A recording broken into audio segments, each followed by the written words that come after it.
特朗普今鋪諗住冇死啦，馬杜羅都帶咗翻美國啦，委內瑞拉啲石油仲唔係我嘅？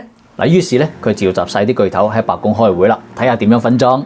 點知咧開完個會，成個人掉晒喎？點解啊？嗱，根據路透社嘅報導，而家難咧佢哋面前咧有3座大山，第一座係時間啊！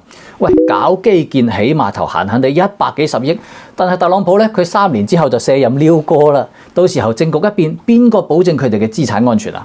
第二座係舊債。喺07年咧，康菲石油公司啲資產被委內瑞拉國有化咗，咁啊損失咗120億。喂，條過夜數都未計清楚，而家又投錢啊！第三座係成本啊，委內瑞拉嗰啲重油嚟噶嘛，咁啊等於石油界嘅豬頭骨，骨多啦，肉少啦，精煉成本高啦。啊，如果油價撐唔住喺高位咧，分分鐘連煤氣費都蝕埋俾佢。好啦，3年嘅窗口期，堆積嘅舊債，低效嘅投產比，呢3座大山其實同時指向一個最優嘅變現方法。唔係等啲油慢慢抽出嚟啊，而係直接揾買家接盤，然後鎖定長期合約。嗱，比如咧同你簽10年供應啦，嗱咁樣咧，華爾街就當佢已經賺咗呢筆錢，可以幫你證券化提前變現，風險仲可以順手轉嫁埋添。好啦，呢條變現路徑啦嚇，到目前為止都係我個人嘅大膽預判同拆解，未必一定會發生嘅。咁但係3座大山壓住，佢哋冇更好嘅選擇。你聽落去唔單止有機會提前攞到劇本，仲可以學識點樣喺油價波動入面睇清咗風向，避開一個可能會爆嘅雷。咁好啦，講翻石油變現先。喂，你講嗰啲買家佢點解要接盤先？人哋有固定供應商㗎喎，你啲有香啲㗎？嗱，無非2樣嘢嘅啫。第一，打骨折。你做生意你都知啦，冇賣唔出去嘅貨就只有賣唔出去嘅價嘅啫。第二，特朗普手上仲有張叫關稅牌。你買我啲油，我降你關稅 ，That's a nice deal，right？嗱，呢一招嘢咧嚇，對好多靠出口生存同埋經濟壓力大嘅國家咧就特別受落嘅，又可以買到平油，又降咗關稅，起碼解決咗眼前嘅難題先啦。好啦，劇本到咗呢度，買家買到平油，巨頭又提前變咗現，特朗普又可以交差喎，真係皆大歡喜啦！咪住先，聽落唔覺得有啲咩唔妥咩嚇？一個慳咗錢，一個攞走咗錢喎。呢啲錢喺邊度嚟啊？佢係唔會憑空多出嚟嘅，佢只會轉移。從邊度轉移啊？會唔會係我哋嘅荷包咧？嗱，聽落去你就明噶啦。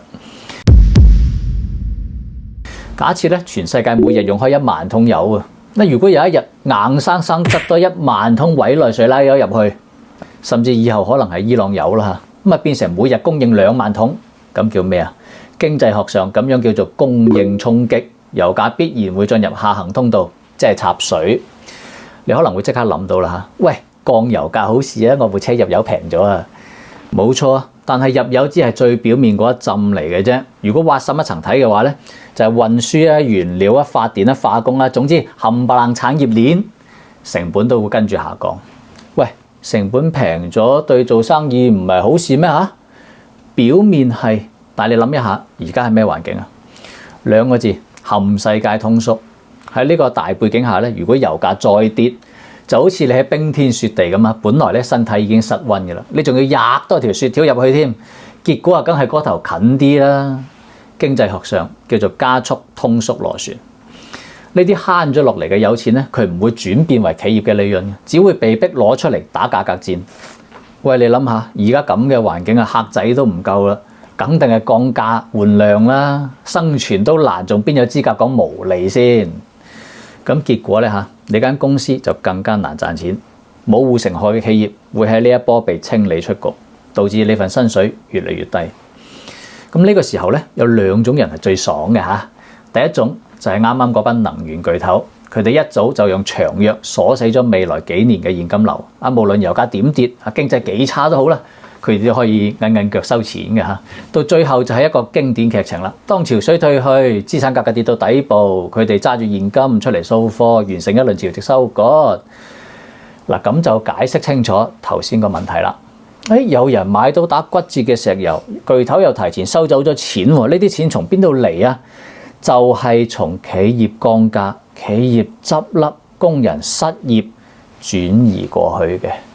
呢個過程係一場財富大轉移，大家可以留意一個矛點，一個信號。當有一日真係出現呢啲石油大雕嘅時候，就代表呢部劇本已經正式開機拍攝。呢啲石油企業會因為揸住可以穿越週期嘅現金流，被資本市場再次追捧。好啦，仲有第二種最爽嘅，就係有護城河嘅企業。護城河係咩啊？嗱，講人話啊，係一種消費者用完會上癮同埋產生依賴嘅使用體驗。嗱，我相信大家都寄過快遞啦嚇，順豐同埋京東。點解佢哋嘅配送費貴過其他嘅？但係好多人都要揀佢咧，因為佢賣嘅唔係平，係快同埋穩定。啊，比如我哋寄急件、寄貴重嘢，揀呢兩間公司咧，錢係俾多咗，但係可以買個放心。就算一個唔好彩，呢件快遞真係出咗問題嘅，收貨嗰個朋友咧，佢都唔會怪你，因為你發嘅已經係順豐啦。呢條咪叫護城河咯。嗱，再比如啦，蔚來汽車，佢有換電網絡呢條護城河。小米啦，同埋蘋果啦，有嘅係生態系統。抖音佢有嘅係算法，呢啲都係護城河。各位兄弟，如果你諗到仲有咩護城河嘅例子，不妨喺討論區分享一下。好啦，拆到呢度咧，大家以後如果要睇一間公司佢有冇護城河，有冇穿越週期嘅能力，可以用呢3把尺嘅。第一，用戶轉品牌轉 channel 嘅時候，會唔會產生戒斷症狀呢？嗱，都係講翻快遞啦。如果你寄嘢俾人，你今次轉咗其他快遞，你可能就會諗啦，哎呀，件貨到邊度呢？會唔會有問題呢？呢啲停用咗之後產生嘅焦慮就係戒斷症狀啦。用戶之所以有戒斷，就因為佢有護城河。第二把尺，有冇定價權？嗱，我哋睇一間公司咧，唔單止要睇佢賺幾多錢嘅，因為財報係可以包裝嘅。你仲要睇佢喺面對成本波動嘅時候，佢點做就得啦。如果整體成本上升，佢跟住漲價賣嘅，啲客會唔會因為佢加價而掉頭走呢？調翻轉頭，如果成本下跌，大家都降價，但係佢唔降喎，咁銷量仲可唔可以保持翻正常呢？如果佢都可以做到嘅，咁代表佢嘅賣點唔係平，而係不可替代。呢種就係護城河。第三，有冇深挖？嗱，護城河咧都唔係一勞永逸㗎嚇。如果唔繼續挖會點啊？咁河道咪變錢咯。所以咧，我哋要睇呢間公司佢有冇將賺翻嚟嘅錢再投入研發同埋產品迭代裏面，而唔係用嚟保住個股價，唔係用嚟大搞營銷嘅。大疆由民用無人機發展到商用，甚至農用，甚至連救援都要用緊佢嘅。呢種越挖越深、越挖越闊，就係護城河啦。好啦，講咗咁多啦，我哋而家睇翻委內瑞拉呢單嘢，你就會發現咧，唔係簡單嘅政治事件，仲係一場由油價引發嘅連鎖反應。我哋真正要睇嘅係啲錢點樣流動，同埋點樣俾人提前鎖走，又係點樣從一批企業轉移到另一批企業。